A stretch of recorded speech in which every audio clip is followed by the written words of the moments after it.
All right, good evening. We're gonna bring everybody in to the room. My name is Cheryl Court, and I'm with the Coalition for Smarter Growth, and want to welcome you to this evening's discussion about innovative zoning. I'm the policy director with the Coalition for Smarter Growth, the director for DC and Prince George's policy.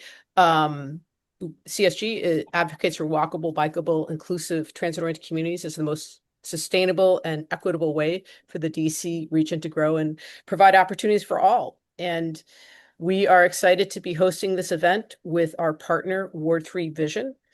Um, we're going to discuss innovative zoning approaches and how we can achieve our goals of a more equitable and sustainable DC. And tonight's event will be recorded, so please share this with others. And you will put questions in the chat, and we'll be able to address those at the Q&A period at the end of the evening. And I want to introduce Marta Goldsmith. She will be our moderator. She is on the steering committee of Ward 3 Vision. Ward 3 Vision is a group of Ward 3 residents dedicated to supporting smart growth, sustainable transportation, walkable streets, and affordable housing in Ward 3 and across the city. So I'm going to turn it over now to Marta Goldsmith. Thank you so much, Marta. Thank you, Cheryl, and welcome to everyone joining us for this evening's webinar.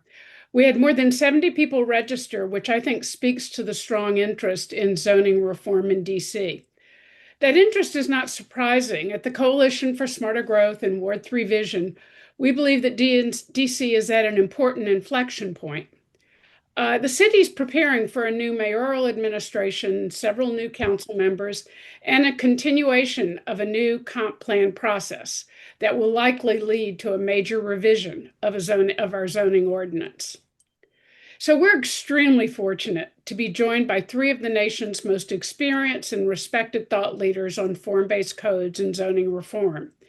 In a moment, I'm going to ask each of them to introduce themselves and share a few highlights from their distinguished work.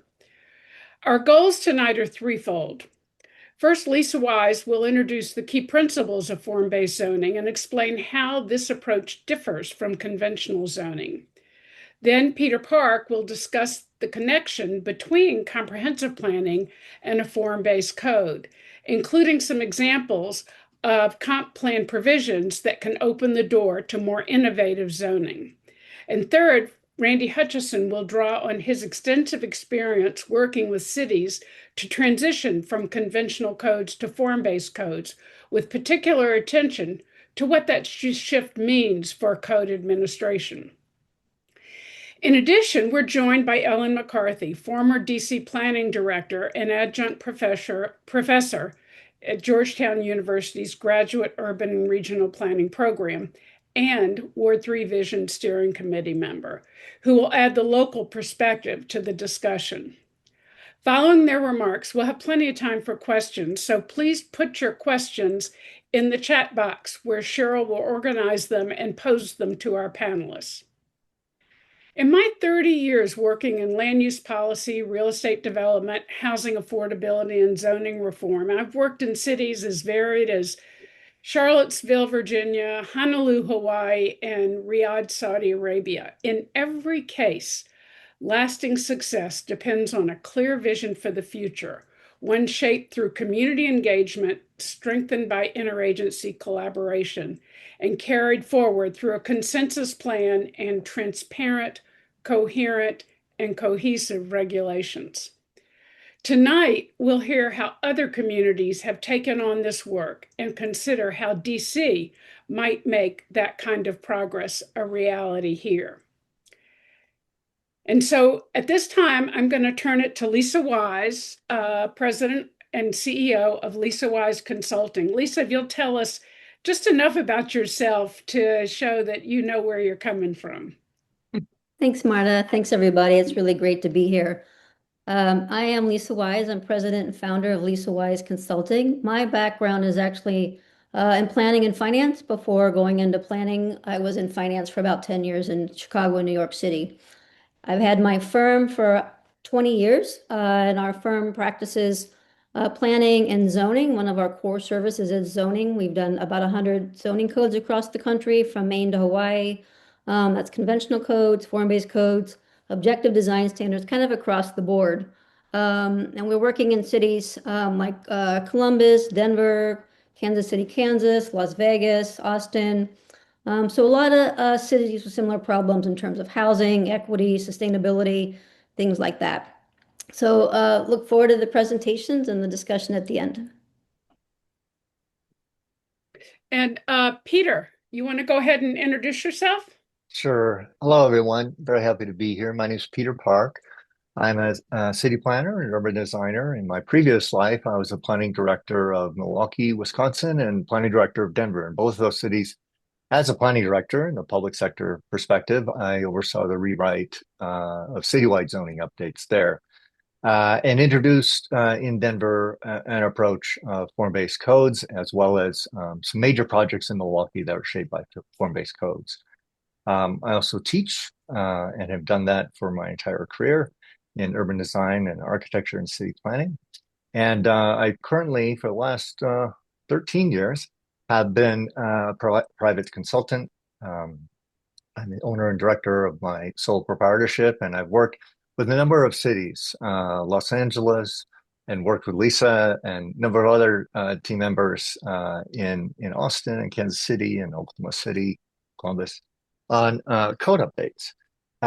And increasingly, and I'll talk about this in my presentation a little bit, but increasingly, right, the move to place types is penetrating our practice even more significantly. And so we're very happy to talk about that tonight. Thanks, Peter. Look forward to your comments. And Randy. Yeah, greetings from Texas. So I'm going to say, hey, y'all. My name is, hey. My name is Randy Hutchison. My background is in geography and urban design. And I've spent most of my career working in and around city governments, trying to make planning and development processes clearer, more predictable, and ultimately more useful for the communities they serve. In that career, I started out in Metro Nashville in the planning department. We had an in-house design studio, which was really unusual and a great way to start your career. And during that time, I had the chance to help launch the not-for-profit Civic Design Center Nashville and co-create the Plan of Nashville. And the Plan of Nashville was a 50-year vision for the city. And what made it especially meaningful for me was the grassroots process behind it. And I was fortunate enough to create the methodology for the input from the public. And it really reinforced for me how much better planning can be when people feel a sense of ownership in shaping their community. And after I left Nashville, I've spent the last 20 years in Fort Worth, Texas. And if y'all don't know, we're the 10th largest city in America. Few people know that because we're adjacent to Dallas. During that time, I formed the city's preservation and design team. They didn't have one.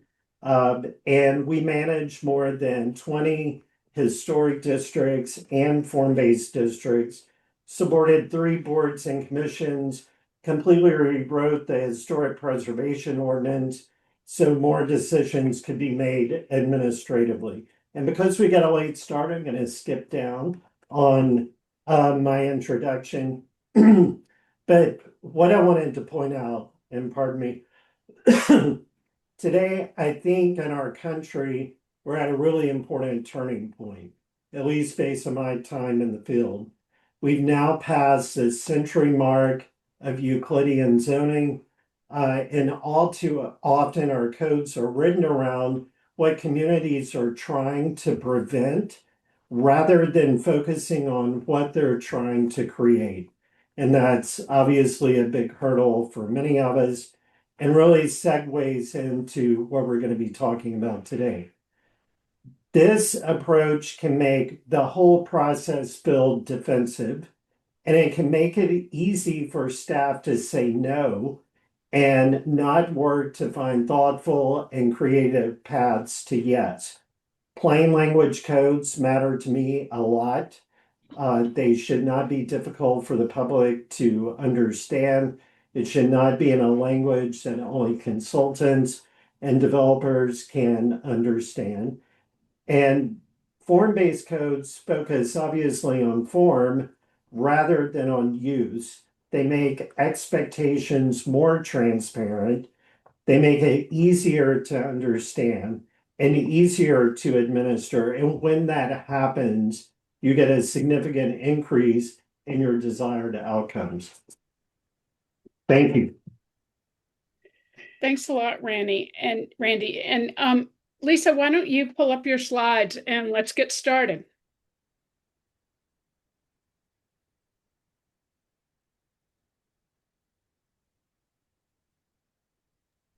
Great, thanks. And Randy, that was a good introduction, I think, for my introductory slides. So, as Marta said, I am going to cover some of the basics of zoning and form-based codes and how they are in some ways the same and in some ways different. So I have about 20 slides, 7 or 8 minutes to kind of lay the foundation for the discussion. So here's an outline of my segment. I'm going to talk about how development regulations are out of balance, really with modern economic and social needs. As Randy said, we're working on systems that are 100 years old. We've revamped them a little bit over the years, but not substantially. Talk a little bit about more specifics about what a form-based code is and how it compares conventional zonings. And I'm going to debunk some misconceptions that some folks have about form-based codes. So regulations being out of balance, if you just bear with me for a couple minutes on this section, some of you may already know this material. But as Randy said, well, conventional zoning or Euclidean zoning is about 100 years old. It was initiated a long time ago after the Industrial Revolution, where cities were facing a lot of rapid growth, overcrowding, health issues, and they were trying to change the shape or change the direction of that development. So the solution, as many of you know also, was to create land use and transportation systems and regulations to separate those uses. They saw that as one of the problems, and we got very good at separating uses. But as you guys also know, most of you know, this led to a lot of exclusionary practices and exclusionary zoning and even racially based zoning about 100 years ago. So some of the consequences early on were pretty detrimental, and we're still using some of these systems as similar outcomes. And really over the years, we've perfected this system and gotten better and better at bigger lots, bigger buildings, bigger retail, bigger roads. And this has exacerbated the separation of uses and the equity issues with large single lot development. And some of the things I think we need to turn that time back on when we're using conventional Euclidean zoning and think about form-based regulations. One of the other issues with conventional zoning is a lot of the tools are really blunt instruments. They're not really, context-based, they're not focused on local jurisdictions. They're blunt tools like density and floor area ratio, FAR. And under these kind of regulations, outcomes can vary widely. You're never really sure what you're going to get. We're going to talk about that a lot tonight. I think form-based codes offer more predictable results, which is one of the upsides. So these are illustrations of FAR or floor area ratio. And FAR 0.5 on the left can give you very different results. You can get a 1-story building on half of a lot or a 2-story building on a quarter lot. These are the kind of regulations a lot of cities use. DC has these kind of regulations still. And what we find with people that still rely on conventional zoning and these type of regulations, most of these regulations are broken down. So they've kind of reverted to design review, discretionary processes, things that are take a lot of time, or a plan development kind of process, where every time a project comes through, you're developing a unique set of regulations. So the base zoning isn't working anymore. So these are the major components of any kind of zoning. use, administration, procedures, and form. DC has all these in their code to different degrees. Conventional or Euclidean zoning really relies on the use very heavily. Some form standards. So in DC, there's compatibility standards with residential development. So DC, even though it's a conventional code, does have some form standards, but not a lot. What form-based codes try to do is really flip this, a lot more focus on form and outcome, so you're delivering the results you want in the end. So I have a quick series of slides next on just what a form-based code is. I'm going to start with this definition from Smart Growth America. It was developed over the years, probably 20 years, with a bunch of practitioners, and I know some of them are on the phone. But really the key points of the definition are that FBCs or form-based codes are an alternative to conventional zoning. It's just one tool to think about moving away from Euclidean or conventional zoning. They're intended to foster more predictable results. All the speakers, I think, are covering that point. And really to deliver, it's about the delivery of high quality projects, high quality housing, a better public realm. And by this, we accomplish this by focusing on form rather than separation of uses. And they're very common. If you're not, I couldn't find an updated map, but there's thousands of these around the country. It's not a unique kind of tool anymore. It's very common across the country, Maine to Hawaii. So this is a regulating plan. This is from City of South San Francisco. It looks a lot like a zoning map. It has, all the things you would see on the zoning map. In fact, there are conventional zones in this code. There's a hybrid code. Part of the city is conventional zoning. Part of it is form-based zoning. So some of the low-density single-family stayed conventional, industrial stayed conventional, but the downtown areas, mixed-use areas, and higher-density residential utilize form-based zones. These are a series of slides from a code we're working on in Columbus. So very graphic, lots of tables, easy to navigate. Some of the things you're going to see are in a regular code or in a conventional code: height, parking spaces, encroachments, use tables. But things that you don't see in a conventional code are building placement, making sure the building is adjacent to the sidewalk, parking location, making sure parking is behind, below, or on the side, not as prominent, and then frontage types. And I'll talk about those here quickly just to illustrate what we mean when we say frontages. So regulating frontages is an important component of form-based codes because that's where the building meets the street. We typically have a wide variety of frontage types available. This is just a list of one from one client we did. We illustrate these. We have pictures and we illustrate these in plan view and cross section. And then there's regulations for transparency or glazing, awnings, entrances, the bulkhead of the building. So all that would be part of these regulations and part of the intended outcome of the form-based code. And finally, I'll jump into some of the misconceptions to debunk. There's a lot of them, but I have 5. We've covered this already. Form-based codes do not regulate uses. I mean, this is not true. Every form-based code we've worked on does have a use table. They might look different than a conventional code. We try to simplify them, categorize things. We regulate by size. So for instance, retail over a certain size might have a conditional use permit or special use permit, but most of it would be by right. And just reducing the number of conditional or special uses so things can go through the system easier, and most things are approved by just planning staff. And I think this is something people think too, and Randy addressed this a little bit in his intro. Form-based codes are too complicated. And really they're as complicated as you need them to be. There's not one thing. If you looked at form-based codes, you would see a lot of variety in how they're put together and what the regulations look like. In a large city like Denver, they have a form-based code, but it has a high level of regulation, not super detailed. If you go to Santa Barbara in California, I mean, they're very detailed on what the form-based code looks like. So just a wide variety of possibilities based on your vision and what the city wants to achieve. But they are detailed because the intent is that they're more predictable, clear, and objective. If you rely on vague, subjective language, you don't get that predictability that you're looking for in the built environment. Form-based codes are just guidelines. Again, this is not true. Every form-based code we've worked on has been a standard, it's a regulation, it's enforceable.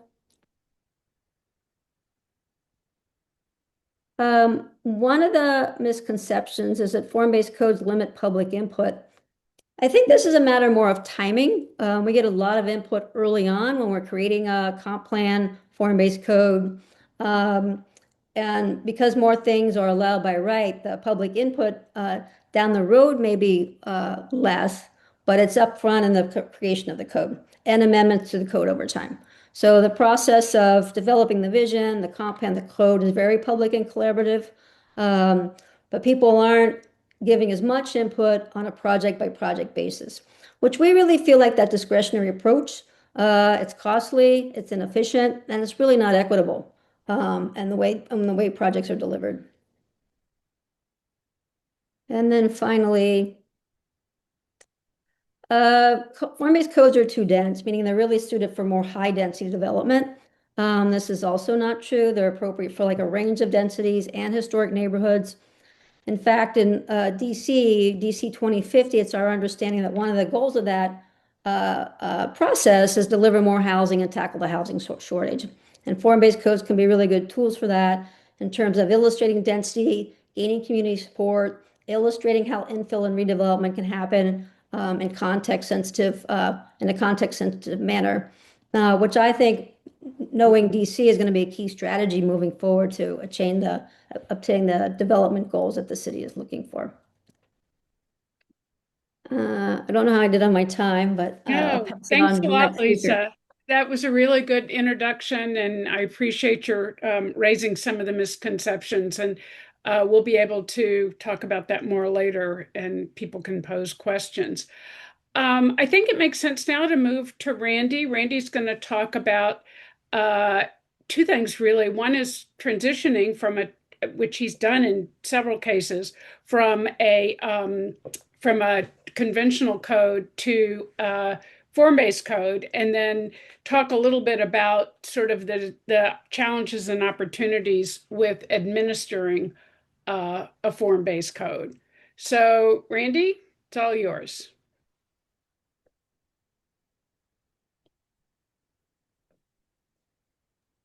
Randy, you may be muted. Okay.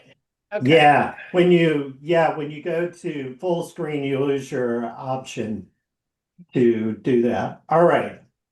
Give this 1 second.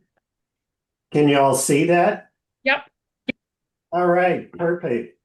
So Lisa, good segue out of the mechanics of a form-based code, leading into sort of an unusual form-based code that we did in Forward. So today I'm sharing the near south side form-based code, how it was built, how it worked, and why it was needed in the first place.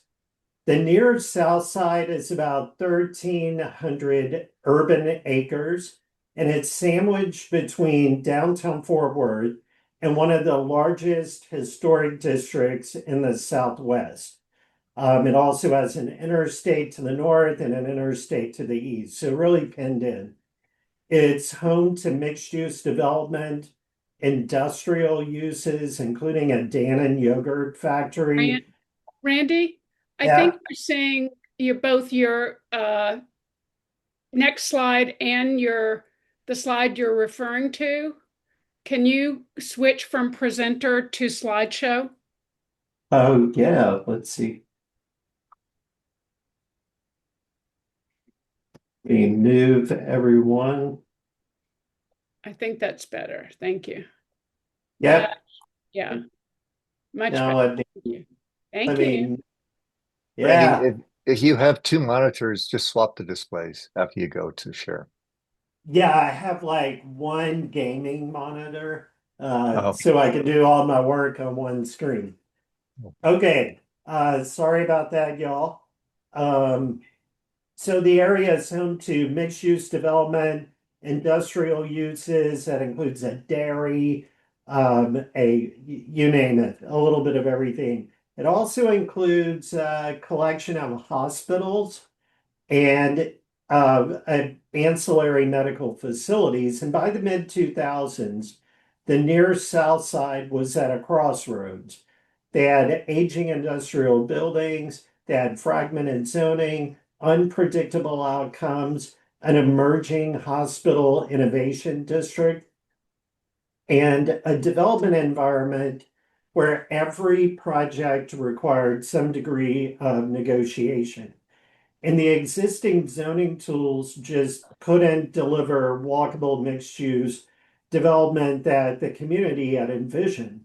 So developers had little clarity, residents didn't have predictability, and the city didn't have a framework that matched the district's goals and vision. So the form-based code was created to fix that, to replace the uncertainty with a clear shared blueprint for redevelopment. And the way it was built from the ground up is one of the reasons it has been so successful. So the near south side code, and this is where it's unique. There were no consultants involved. There was no top-down directive from the city of Fort Worth. It grew out of more than a decade of redevelopment work using the tools that we had. But by 2007, Near Southside Inc. made the decision to create a form-based code in-house, and they partnered with our city preservation and design staff in supporting this effort. And because the old zoning tools were so unpredictable, and many of y'all know this, you have your base zoning, you have plan development, urban design overlays. They truly are overlays in that they increase complexity in a system that is typically already too complex. So the community and developers had really slipped into a defensive posture. Every project felt like a negotiation, and it truly was. Developers were bracing for pushback, and residents were bracing for outcomes they couldn't control. The dynamic made it almost impossible to build trust or to gain momentum. The grassroots process changed that. We spent countless evenings with property owners, business leaders, and residents working through the details until we had real consensus. That shared ownership, built one meeting at a time, is the reason the code has held up so well. And let me advance. All right. So form-based codes only work when everyone shares the same expectations, a very important point. Internal consensus means every department interprets the code the same way. So whether you're zoning, transportation, engineering, preservation, you all have to be aligned. It all has to be predictable. And for external consensus, it means the developers know what's allowed and residents trust the outcomes. When the community sees its own goals reflected in the code becomes durable.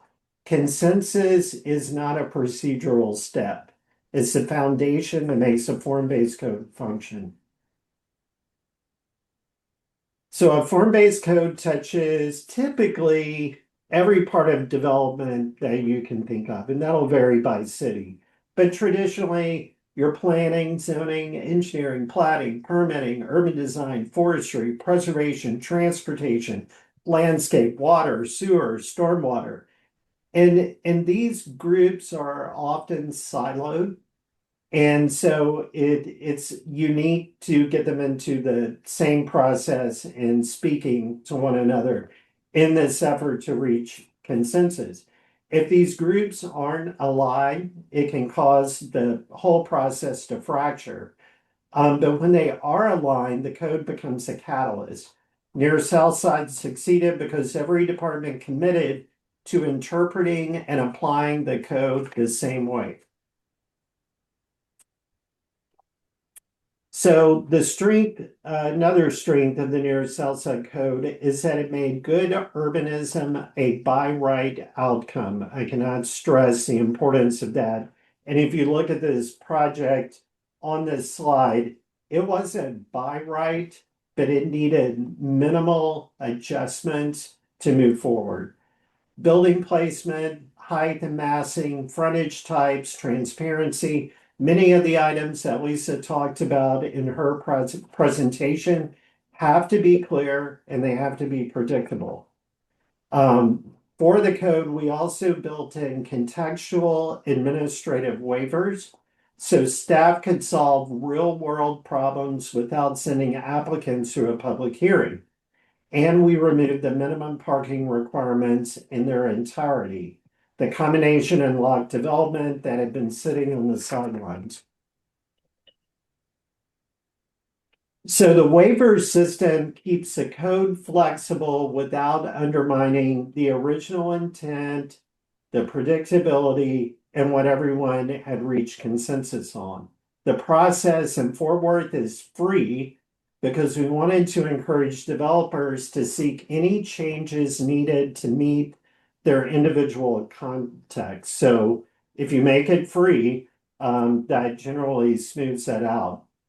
We created an urban design commission that hears waivers. They handle architectural compatibility, frontage adjustments, height transitions, and contextual refinements, the items that are really focused on design.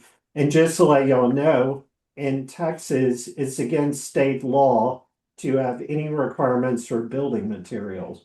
So that one's notably absent. The administrative waivers are handled by staff, obviously, and these are for things that are practical realities, like you may have a utility conflict that then causes a change in your tree placement, your pedestrian lights, the width of a sidewalk, or minor dimensional shifts that may occur based on your building code, fire, element and also your utility requirements or your local utility. So this two-tiered system allowed us to respond to context while keeping the process efficient and consistent. So once the code was adopted, the change was immediate. And by the way, this project was by right.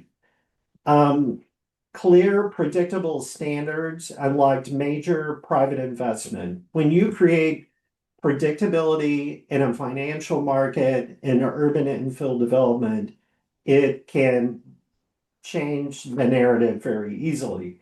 After the code was adopted, we saw rapid growth in mixed-use projects, small-scale infill, and adaptive reuse. The South Main Urban Village within the district took off. Industrial and institutional uses now exist alongside mixed-use walkable development. Developers and lenders gain confidence because they can trust the process. The district developed a district identity rooted in consistent urban design as laid out in the form-based code, which was developed by the public. So the Near South Side Code worked because it was built by the community for the community. Near South Side, the Inc. served as a champion, not the city of Fort Worth.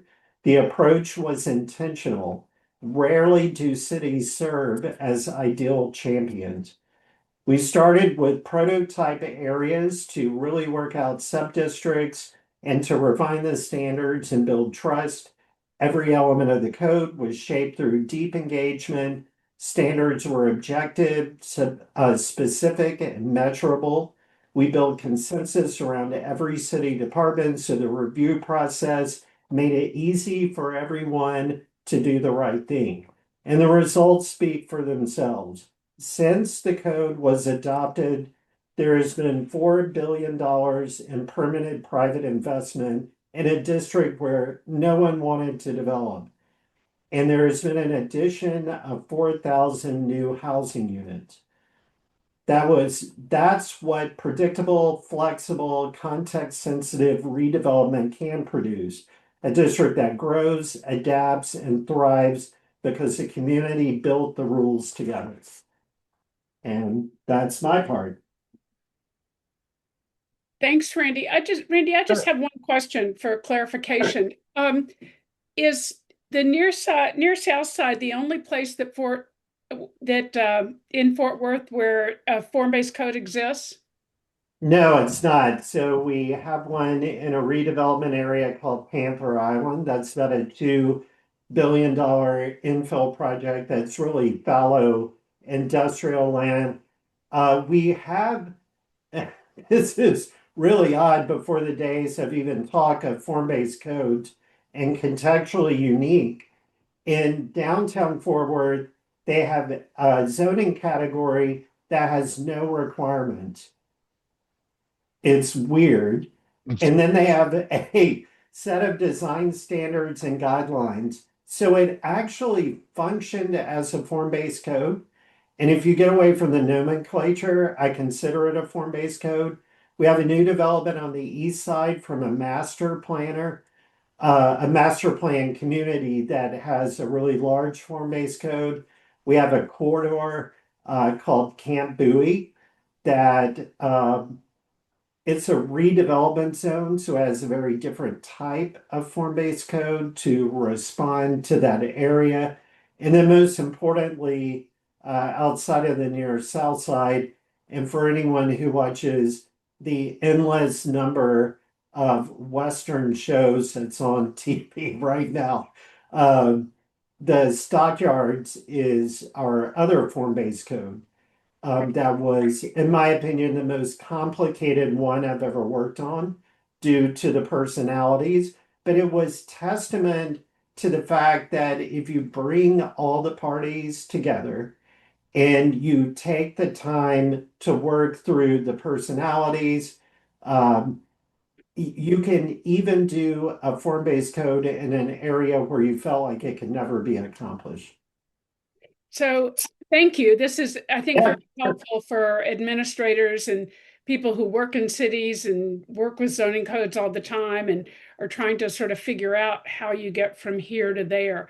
Maybe during the Q&A, we'll talk, you'll help us understand how you decide or how a city decides where a form-based code would be a good thing to have versus versus other locations, because I think that's one that we'll be dealing with here in the district.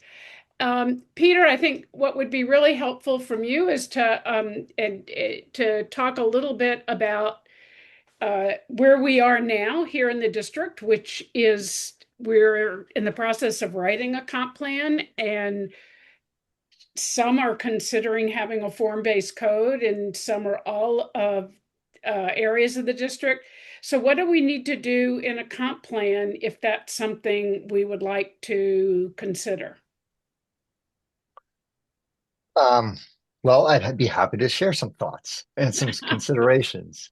Thank you. And yeah, so I'm going to talk about place types and form-based codes. And this comes from experience working in a lot of cities where, as I mentioned earlier, we're beginning to see place types, the nomenclature, the ideas, the concepts beginning to penetrate planning practice. And I can tell you, as a consultant who's brought in to implement the plan in updating the regulations, I'm always excited to see place types as an organizing principle in the plan. However, sometimes the place type is not as developed in terms of being graphically depicted, being explained, of the various components of really what comprises place type. So that's what I want to talk about tonight. Right. And so, so happy to hear that part of your conversations so far have been about introducing place types and replacing the kind of old nomenclature of strictly land use and density. Density is a word also that, I mean, it depends on where you are. Maybe density is an easy word to use in DC, but what I find in many neighborhood meetings is density is not such an easy topic.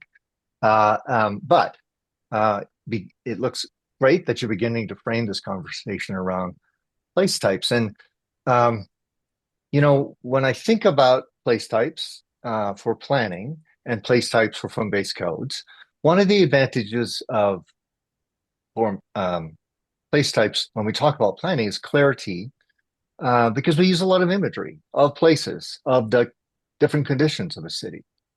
And those pictures can tell 1,000 words, and people can really relate to that. So, what Randy was talking about in terms of how do we get the community engaged? Well, part of it is the approach that we use, which means that I think the notion of place types, although maybe some people might think it's a wonky phrase, is that generally it's a pretty accessible way of engaging community. It's informative. It becomes more meaningful because you can talk about things beyond just land use and density, which is very hard, I think, for many people, in fact, to accurately conceptualize what density even means.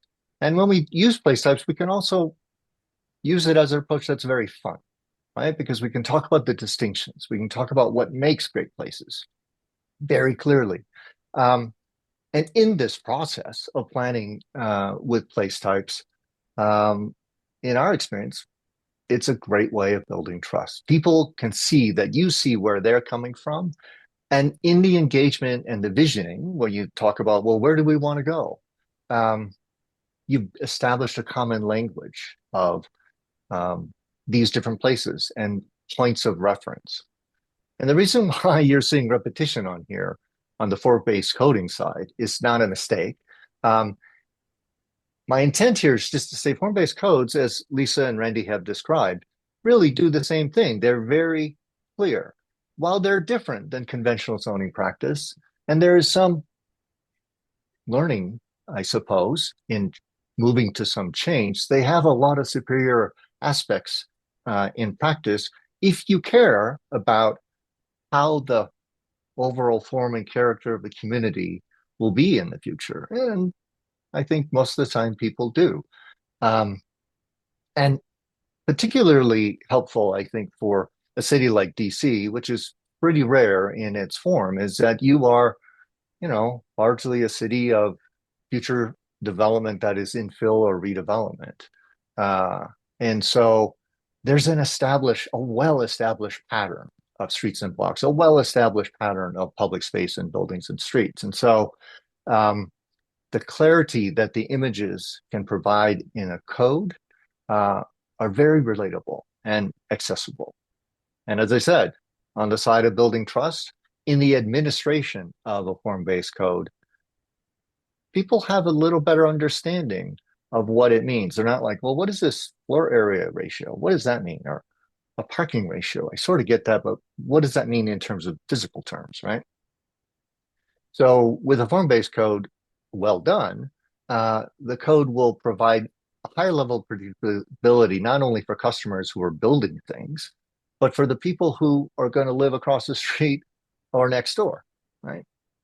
And so I just want to talk a little bit about that point I made. We're beginning to see, right, a move from the typical two-dimensional future land use map, an assignment of land uses, and the variety of colors that planners have used, and the incredible gradients of yellow and orange that often appear in these kind of land use maps. But as we're beginning to see the introduction of places or place types is coming up in these kind of phrases like residential medium high, residential high, a whole number of terms, right? And what I find is that the land use, what is typically the land use description, is getting a little hot rodded in a way because it's going just beyond the use. And there's some description of, it's single dwelling residential building types, some accessory dwellings, right? There's some formal descriptions going into a lot of words, but we don't always have the benefit of graphic depictions of what these place types mean, right? It's like an elaborate land use description. An example of this. So we take that residential medium, and if we look at this map, and you see that yellow color, that's the residential medium. Now, you'll find residential medium in the University District. This is Missoula, Montana. And Here, also, I do other people see Peter's slides? I don't see them. oh, Oh, I do. Oh, okay. Hmm. If I'm the only one, don't All worry. right, well, everybody okay? Yeah. Okay, go ahead. I'm Okay. sorry. I'll figure out what's Sorry about it. going on, but I'm glad to know Look everyone. around. It's wandering around on your screen somewhere, probably. I'll find. That's all Thank right. you. But so here's a case where the same land use designation or place is applied. But when you look at the patterns here, right, it's still residential medium, but the pattern of where this type is applied is quite varied. We could describe the one on the top as more urban. There's a grid of uh, blocks, walkable blocks, short blocks, loaded with alleys, street trees, fairly consistent setbacks. You know, the suburban area on the bottom has a very different pattern in terms of the street and blocks, the relationship of the buildings to the street. In this case, no sidewalks, no street trees, and primarily houses front-loaded garages. They have very different kind of physical characteristics and a pattern of not just the buildings, but the street and block patterns as well. And yet, it's not really accounted for here in the way the place types are. So this is where context matters. The context of the physical context, of course. And so an important part of form-based practice extends from a well constructed place type in the planning side of the equation, in defining those place types. And one way to describe it is analyzing the past to understand, explain the present, to better inform and shape your future.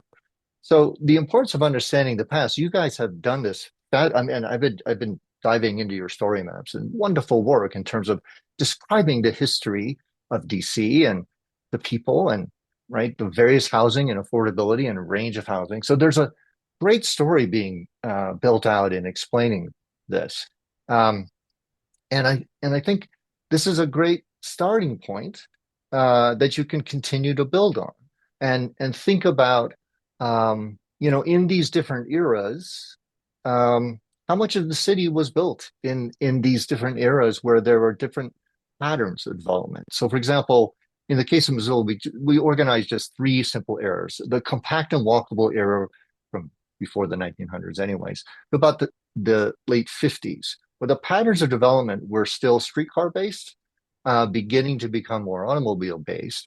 But 30% of the land area of the city was developed in this era, which developed kind of these sort of patterns of houses, sidewalks, street trees, main streets, a number of characteristics that describe this place. And then a different era, from the 60s to the late 80s, where the shift was really to more suburban, and you get a very different street and block pattern. The building patterns change. Another 30% of the valley was built in here. And so their last period is they're trying to get to managing growth, and trying to get back to preserving, maintaining, building new urban patterns in the city. But they didn't have a zoning code to do that. And so that was well called for in the plan. Not quite. It wasn't as clearly described in terms of distinguishing these different patterns. And so we did a very quick, between their plan and the rewrite of the code, of kind of organizing the form of the city and relating that to different geographies of the city, that would then become the basis for building out a system of new zones. And so I just want to get back to some basic things that in DC 2050 you're identifying as in terms of the basic place type components. And my words are a little bit different, but beyond just land use, right? It's form, it's mobility, and I would say intensity. And that if we think about zoning and calibrating a zone to these different components, we can build out a better match between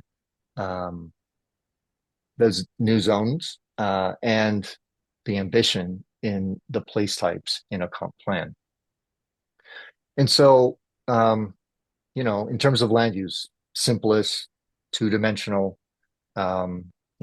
just as a way of contrast from a more suburban to a very more low-scale urban. One is more single in use, and the other might have a little bit more variety and diversity. In terms of form, I think it's important to think about the street blocks, alleys, trails, the different patterns, scale of blocks, the walkability of the block systems. In this case, again, just as a way of showing significant difference between those that are more suburban and more urban, right? And then when we get to form, of the second part of form is thinking about the buildings, that three-dimensional extrusion from that foundation or that platform or the chassis of the city that sets up specific relationships of how buildings relate to each other. And as Lisa was mentioning earlier, and the importance of thinking about the frontages is how do the buildings meet the street? How do they shape activity, engagement, and basic curb appeal in a main street district, in a residential district?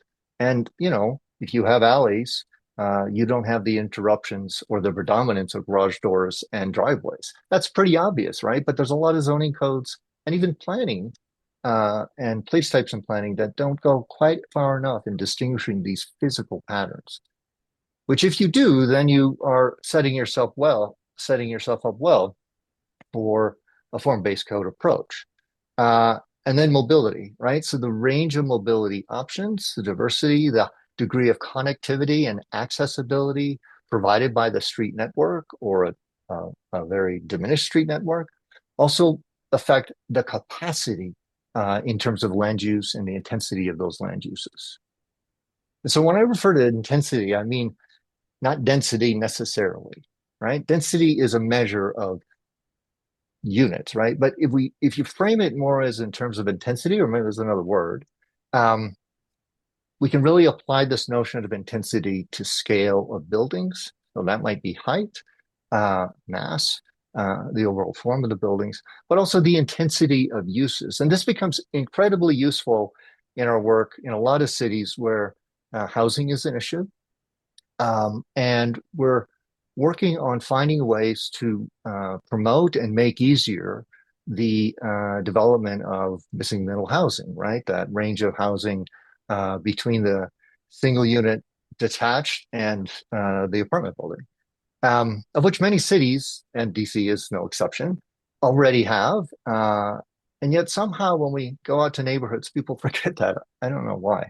So a place-based approach and a form-based approach really helps us organize the conversation and talk about, well, how can these places intensify if that's the intention, right?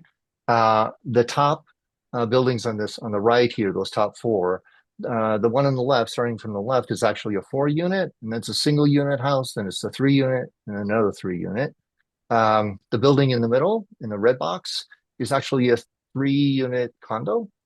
And the building on the bottom in the yellow box is actually 3 units. And these are all in the midst of single unit residential neighborhood in the east side of Milwaukee, but you don't know it, right? And so explaining and describing things with images, but also talking about the intensity, that it's not the use, it's not 3 units, it's not going to destroy the neighborhood, and we're not going to have parking all over the place, right? But also finding those examples, those successful examples of what intensification could mean, which means implicit in planning is think about the future. Implicit in that is change, and change is inevitable. So one of the things that is also important as part of the plan, we can do it between the plan and the zoning, but we find it very helpful to introduce these conversations of degree of change. Because if there is going to be an update to the zoning code to implement the plan, there's some really important increments of change that aren't necessarily always embedded in the place types and are important conversations to have with the community to manage expectations, to entertain conversations about how much change, where, not just where or what kind, but how much of it, as well as how do we prioritize these? So again, in practice, this happens in a lot of different ways, but a degree of change might be maintained, right? So we're not talking about significantly changing the scale, the intensity. It's really about focusing on infill that would be supportive of the existing context. Another level might move to evolve.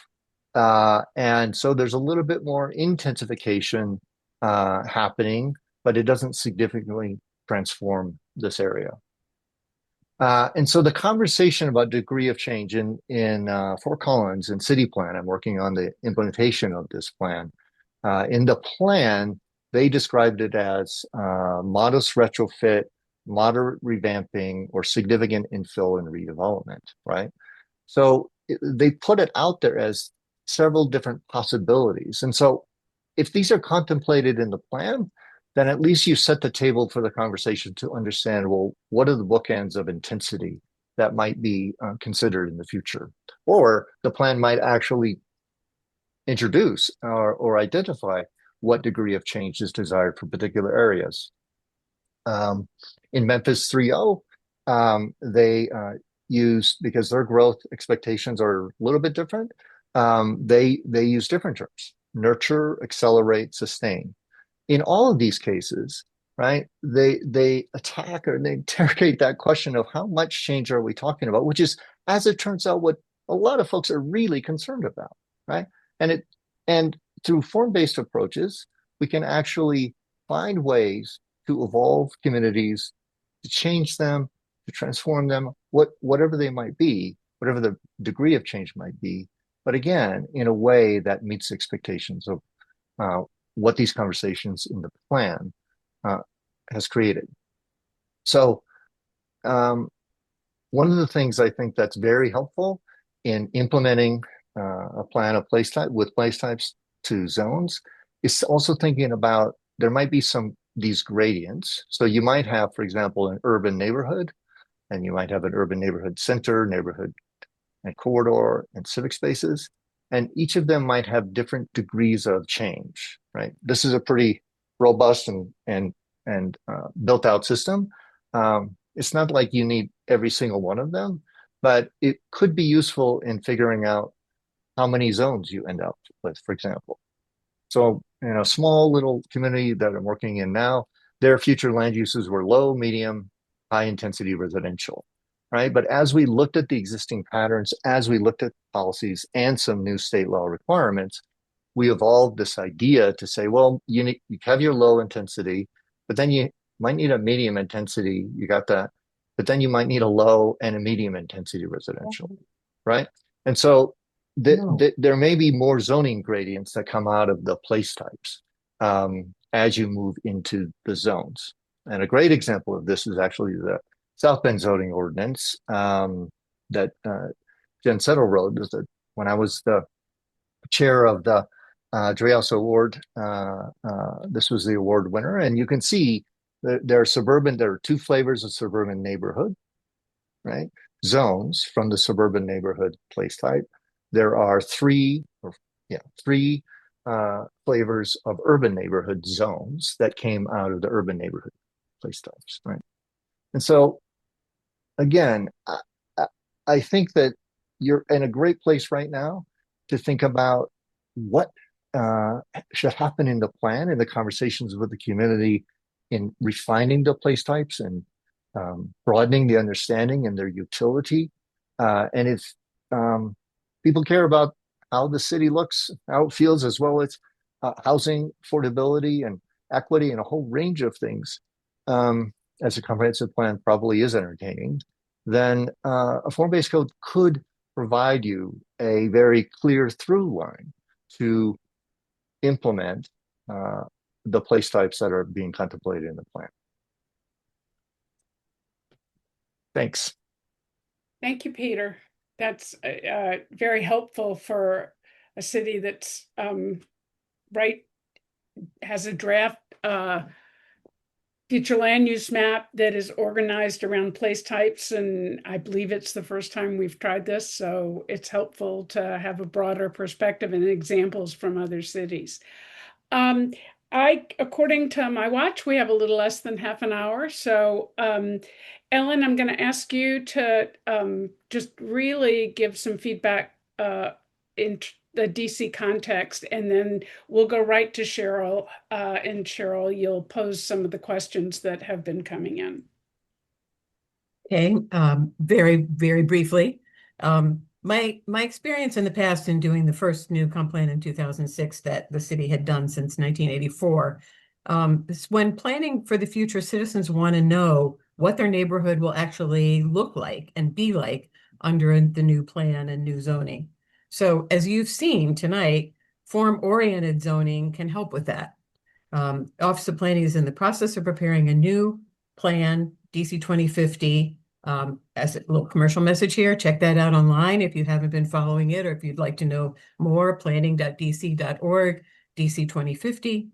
But NOP has, as Peter mentioned, embraced the idea of using place types rather than the notorious old FLOM, future land use map, that was just basically density and use.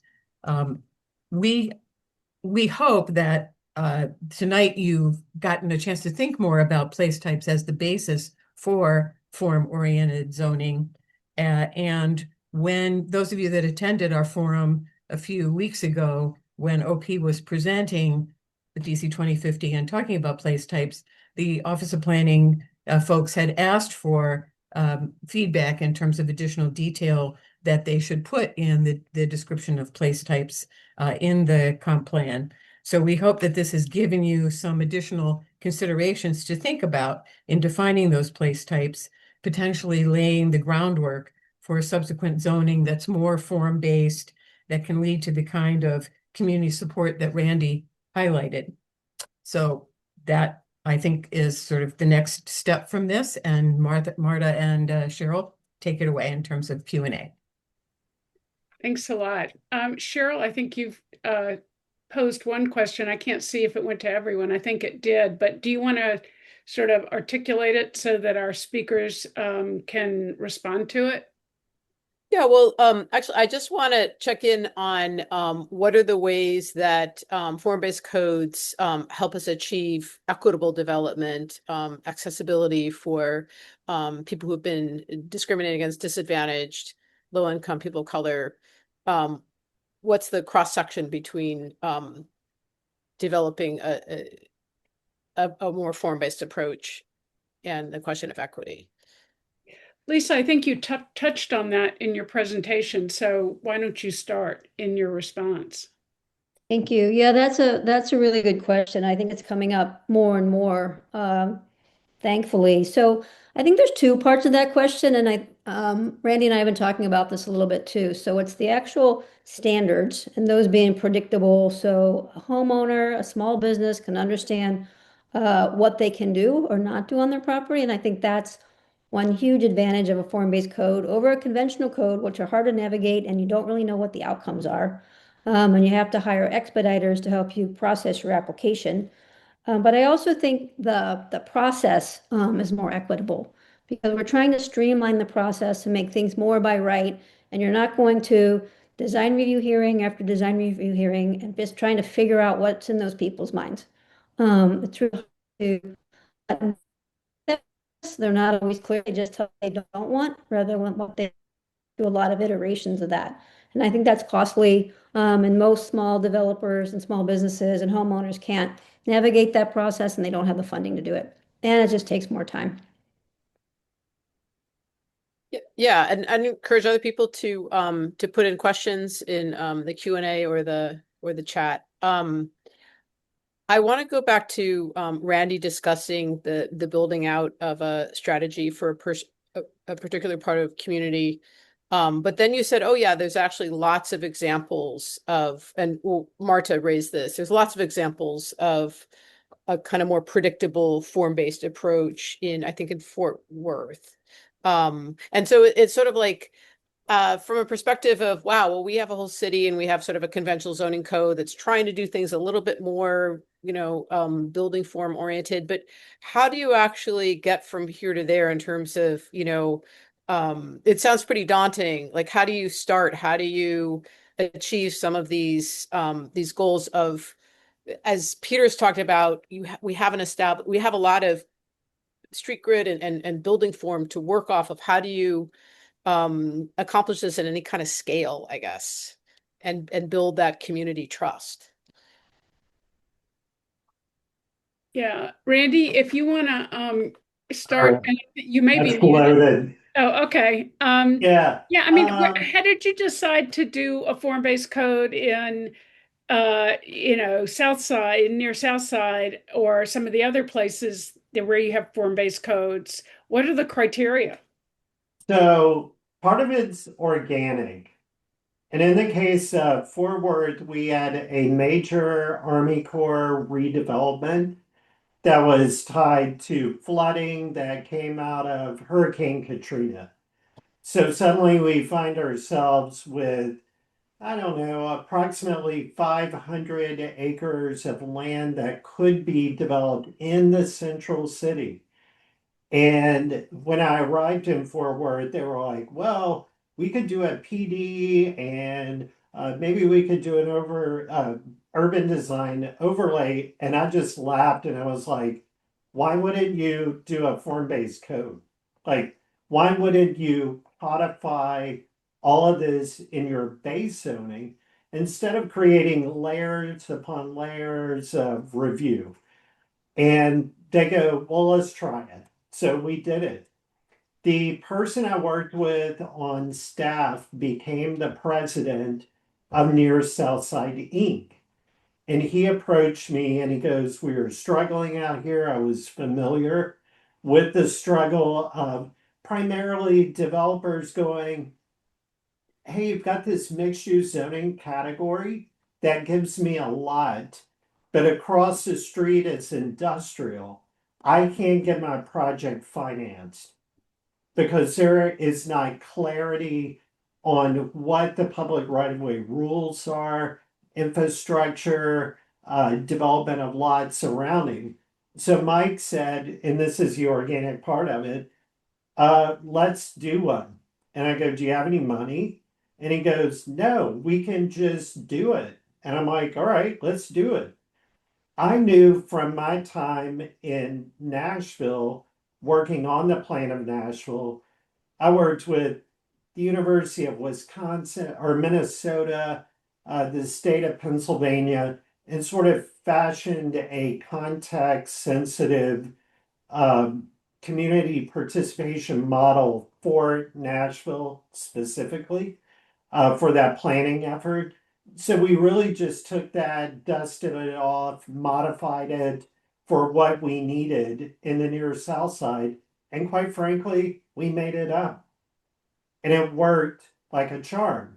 I mean, we were not coming uh, from a place of being uninformed, but we had enough in our background through our work leading to this point that we knew how we could get the input, what departments needed to be at the table. And I don't, it was crazy. I don't know how to describe it. When you go to a zoning commission meeting and you're doing a 1,300 acre form-based code that you have developed, really the community developed and staff assisted, and you've engaged hundreds of people and no one shows up to speak against it, you know you did a good job.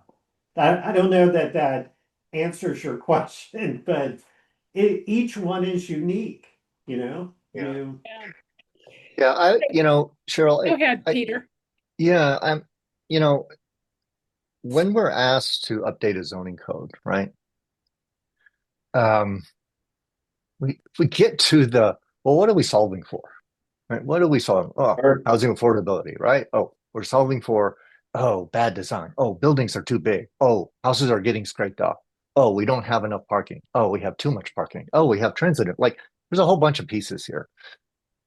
when you first think about codes, I sort of break it down into three buckets. That when we analyze the code, there's the substantive matter of the code, right? The land use, the intensity, the dimensional standards, and those things. That's the substantive part. The second bucket is the format of the code. How is it presented? How do you navigate the code? How easy it is to find the information you're looking for? And the third bucket is the procedural. How do you get to yes? What's the process to getting to yes? And what we find in many outdated codes is that the substantive stuff got so big and fat, right? Because the procedural stuff demanded it, right? In other words, or the procedural became very heavy because we don't have the standards that we want, right? And so the way that we get that is we have overlays and we create design guidelines and we create a whole bunch of a new set of layers that one has to navigate through. So when we break down the analysis of how well your code is working, is the substantive part is really related to your comp plan. Like, what is your comp plan calling for, and how well do the standards allow that? But it's not. I mean, the thing is, as well, form-based code, like it might sound really technical. It's actually the decision to go to form-based code is more a political decision than a technical one, quite frankly. Right? If a city wants more affordable housing, it should have more by right development, not an unpredictable process that not only costs time and money, more money, but also requires more specialists of lobbyists and land use attorneys and so forth to work the system, right? And every city that we've worked in that are trying to figure out how do we get more affordable housing, that's part of it, is make it simpler, right? And to the extent that you can clearly attach the ambition of the city in the comp plan to the code, and people can see themselves in the plan and people see themselves in the code, then you can more easily get to that permission of, yeah, things can be more right by right. We don't need to have a lot of community oversight. We don't have to spend everybody's evening and weekends arguing about this or that about, right? But it's hard to imagine. It's hard to imagine if that's the culture of the zoning and the development process in a city. Some cities are ready for it. Some cities aren't. I don't know where DC is, but it certainly is a significant part of the procedural part is important. The amount of permission that you're going to get to move more to by right is how you substantively, how you address the substantive components in the code, right? Just how much, that's what I was talking about earlier, is this intensity or the degree of change conversation. And you can have it now as part of the plan.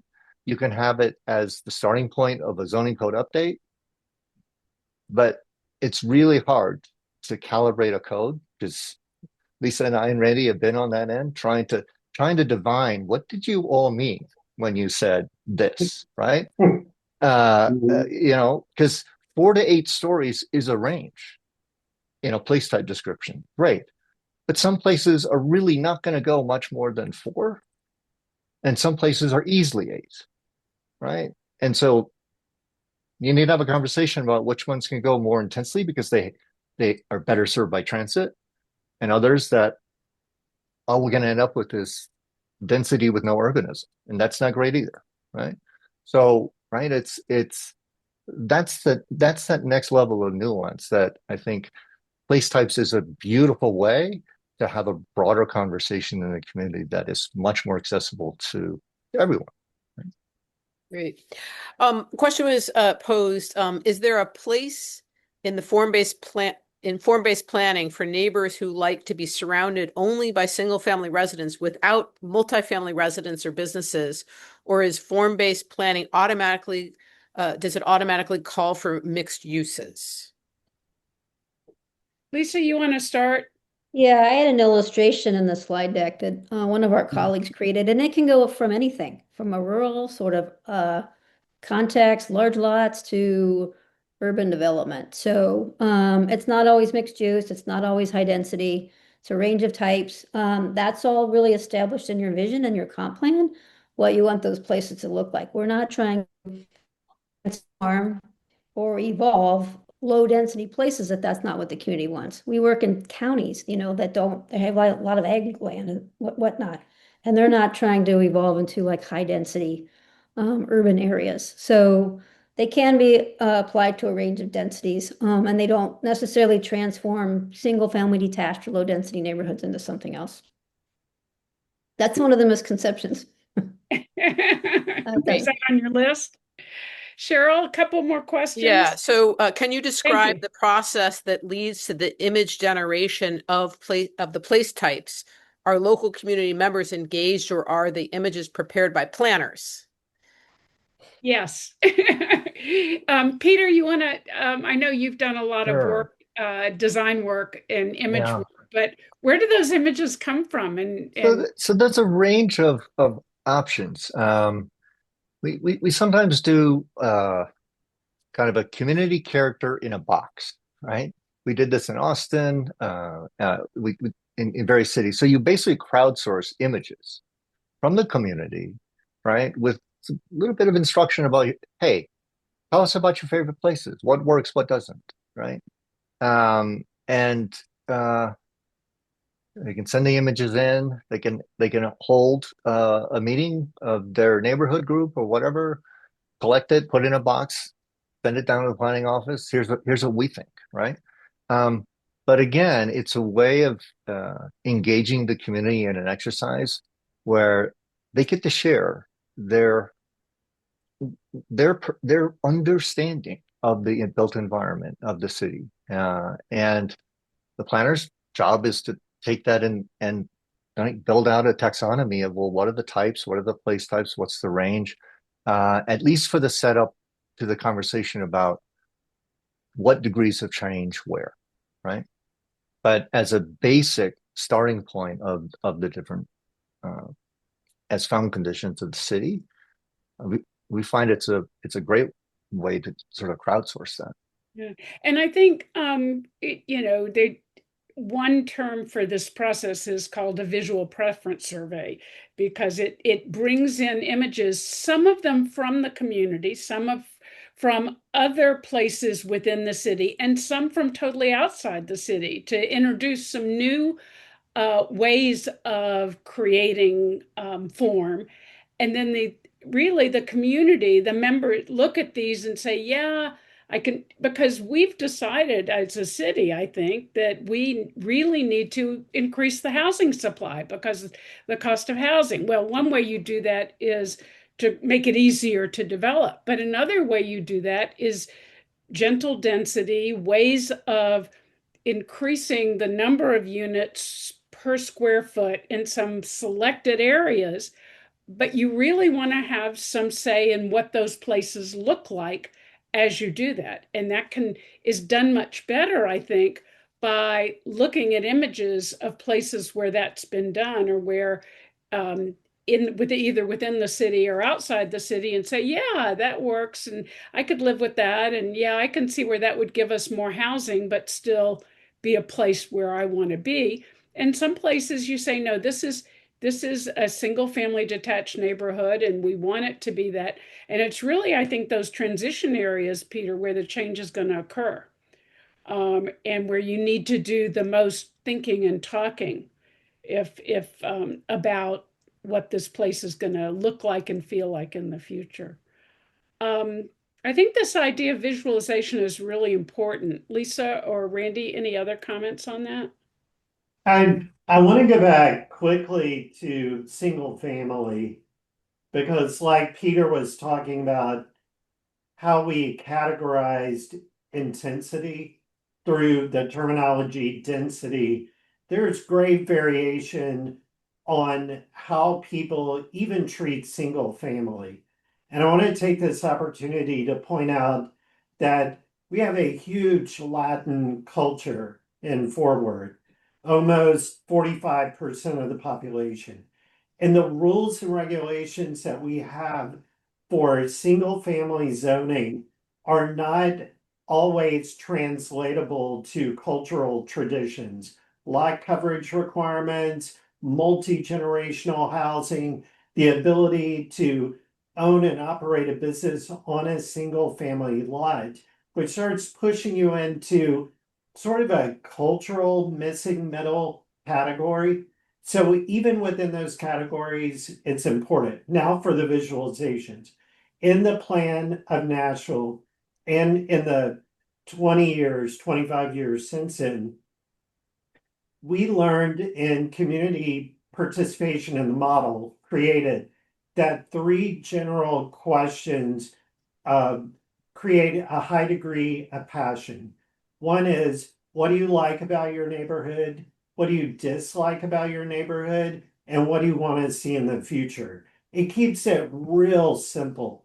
If you really want to get people fired up, you could ask them what they hate about their neighborhood, tough word, and what do they love about their neighborhood. And then you begin to build out of that to Peter's point of bring us photographs of things that look like these things that you love. We steered away from visual preference surveys because they have a high degree of bias, and we moved to that model. We even did a program of where you could give away free cameras, which is a little crazy in its own right because you don't know what you're going to get back. But it's like, you group go out in your neighborhood, photograph these things that you love, you don't love, and you want to see more of, and bring that back and let's talk through it. So there's a lot of different ways to do that, but I think at its core, making the public the active participant. City staff and consultants are the same. You're a consultant. You're a base of knowledge. You're working with the community in an organic way to bring ideas forward. I have a personal bias toward that approach. Yeah, I think you're right. And I think one of the first important steps is to help people to open their eyes, to look. Sure. You know, sometimes people don't even know what they like and don't like until somebody says, go look and bring it. We'll talk about it.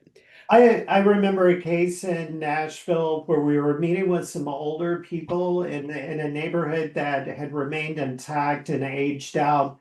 And the common consensus of that group was, I want to age in place. And they realized they couldn't.